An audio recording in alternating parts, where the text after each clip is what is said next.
Infield fly rule. You might not believe it, but the infield fly rule is basically there to stop infielders from pulling cheap tricks. Back in the 1890s, players figured out they could purposely drop an easy pop-up with runners on base, then turn quick double or even triple plays while everyone scrambled in confusion. It was a mess. So in 1895, baseball decided those days were over. Now, if there are runners on first and second, or bases loaded, with fewer than 2 outs, and an infielder can easily catch a pop-up, the batter is automatically out, and the runners don't have to move unless they want to. It's not the flashiest rule, but it keeps games from turning into chaos when a pop-up is involved. Hidden ball trick rule. The hidden ball trick sounds like pure playground mischief. It involves hiding the ball, waiting for the runner to wander, then tagging them. And while it's legal sometimes, there are still rules guiding it. In 2013, a Padres player tried it after a pickoff throw. The pitcher had stepped off the mound, but when the play resumed, he didn't have the ball and was standing near the rubber. That's an automatic balk, because a pitcher can't be on or touching the rubber without the ball. It's basically like faking a pitch. Also, if time has been called, forget it. The trick only works when the ball is live and the pitcher is completely uninvolved until the tag. So, yes, you can pull it off, but it's a very tight window, and if you mess it up, the runner doesn't just stay safe, they get a free base. Pat Venditte rule for ambidextrous pitchers. Imagine stepping up to the plate, and the pitcher throws right-handed, then switches to his left hand for the next pitch. That's exactly what Pat Venditte did when he first showed up in pro ball in 2008. He could pitch with both arms, which is wild, but it also made at-bats drag on forever while hitters switched sides and everyone tried to get an edge. MLB eventually said enough's enough and made the Pat Venditte rule. Now, before an at-bat starts, a switch pitcher has to tell the umpire which arm he's using. Once he starts against that hitter, he's stuck with that arm until the at-bat is over.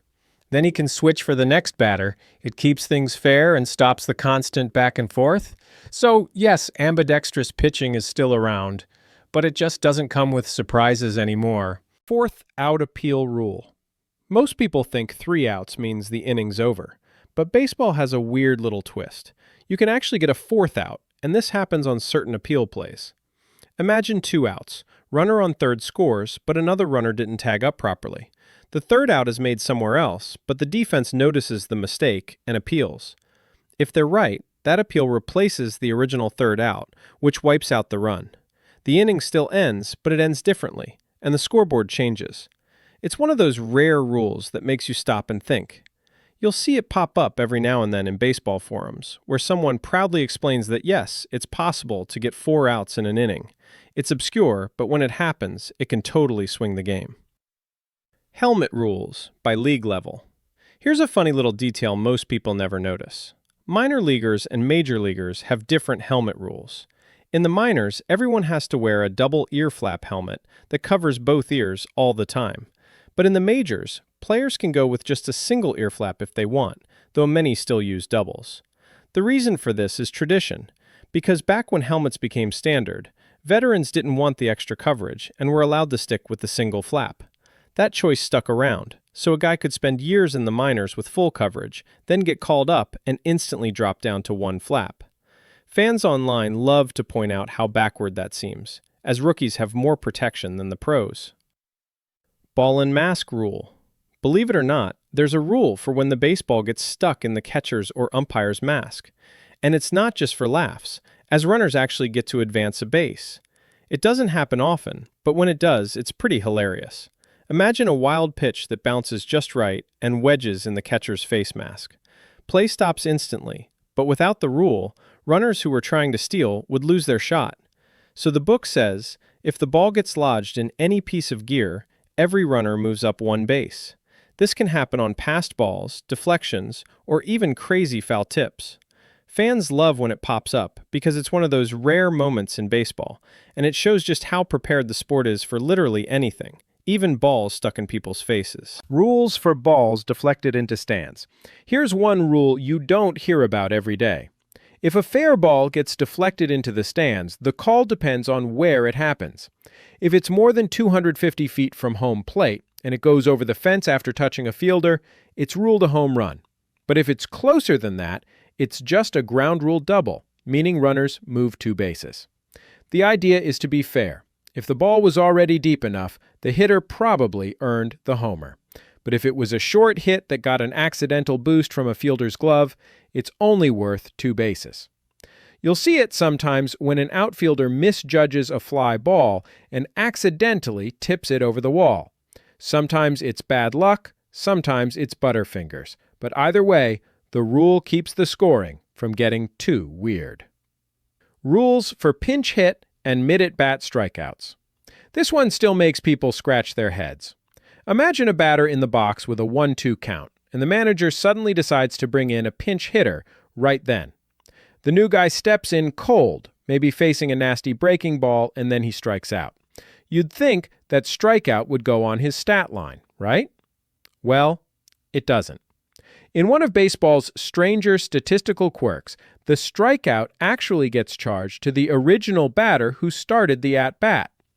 But here's the thing. If the pinch hitter does anything else, like draw a walk, hit a double, or even gets hit by a pitch, he gets credit for it.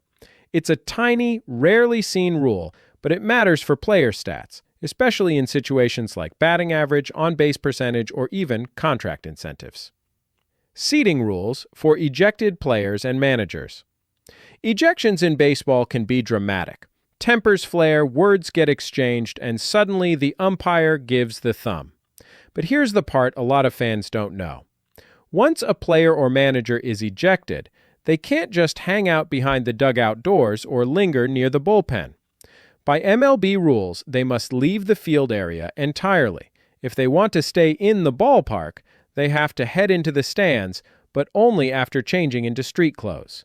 No uniforms allowed because it avoids confusion and keeps the game from feeling like someone's lurking, ready to jump back in. It's also part of keeping the peace, because there's no need for an ejected coach to keep jawing from 10 feet away. Fans sometimes spot them sitting quietly in a hoodie or cap, which is both surreal and hilarious after watching them lose it moments earlier. Batting with pine tar rule. Few baseball rules have a more famous origin story than the pine tar limit, and it's almost entirely thanks to one chaotic afternoon in 1983, known forever as the Pine Tar Incident. George Brett of the Kansas City Royals smashed a go-ahead home run against the Yankees, only for New York to protest that his bat had pine tar running too far up the barrel. Umpires checked, agreed, and called him out. This erased the homer and sparked one of the most iconic meltdowns in baseball history. Brett stormed from the dugout like a man possessed. The Royals eventually won an appeal and finished the game weeks later. But the fiasco forced MLB to clarify that pine tar can't extend more than 18 inches from the bat handle. Old school pitch requests. Here's a piece of baseball trivia that blows people's minds. From 1867 to 1887, batters could actually request the kind of pitch they wanted. Before stepping in, you could tell the pitcher high from belt to shoulders or low from knees to belt, and he had to try to throw it there. The idea was to make the game fairer and more hittable, because after all, pitching back then was underhand or sidearm, and the sport was still finding its competitive balance. Can you imagine a modern hitter telling Shohei Ohtani, "Yeah, just keep it low and easy for me, thanks"? That'll be ridiculous. Well, as pitching evolved and competitiveness ramped up, the rule was eventually scrapped. But it's a fascinating reminder that baseball's early years were more about making contact and keeping the action moving than overpowering batters. Catching bounce fly balls. Modern fans might find this one totally ridiculous, but in baseball's earliest decades, a fielder could catch a fly ball after it bounced and it still counted as an out. For fair balls, this was allowed until 1864, and for foul balls, it was allowed all the way until 1883. At the time, gloves were either non-existent or primitive leather mitts with barely any padding. Fielders often caught bare-handed, and snagging a screaming line drive in the air was painful and risky, so letting it bounce first gave them a fighting chance without shattering fingers. The rule also made the game more playable on the rough, uneven fields of the era, where tracking a fly was an adventure. By today's standards, it feels like cheating, but back then it was simply practical. Once equipment and field conditions improved, MLB scrapped the rule completely. Merkel's Boner Force Play Rule. If you've ever thought a run automatically counts when it crosses the plate, the infamous Merkel's Boner game from 1908 says otherwise.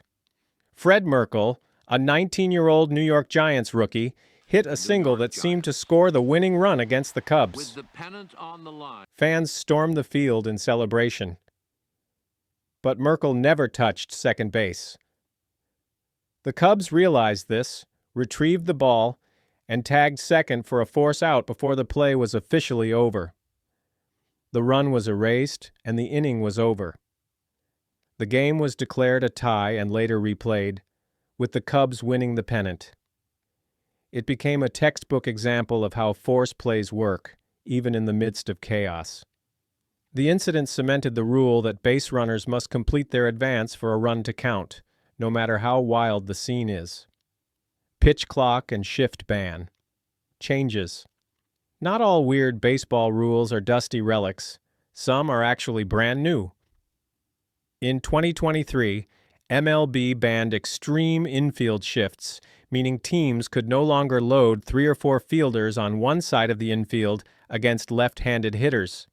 That rule alone boosted batting averages, especially for pull-heavy sluggers who'd been hitting rockets straight into stacked defenses for years. In the same year, baseball also embraced the pitch clock, which gives pitchers 15 to 20 seconds to throw each pitch, and batters a countdown to get in the box. The goal was to speed up the game, and it worked, as average game time dropped by about half an hour. Of course, baseball purists grumbled, but younger fans embraced the faster pace, and honestly, who can blame them? If you enjoyed this video, kindly subscribe to our channel so you don't miss all the exciting MLB videos lined up. Thanks for watching.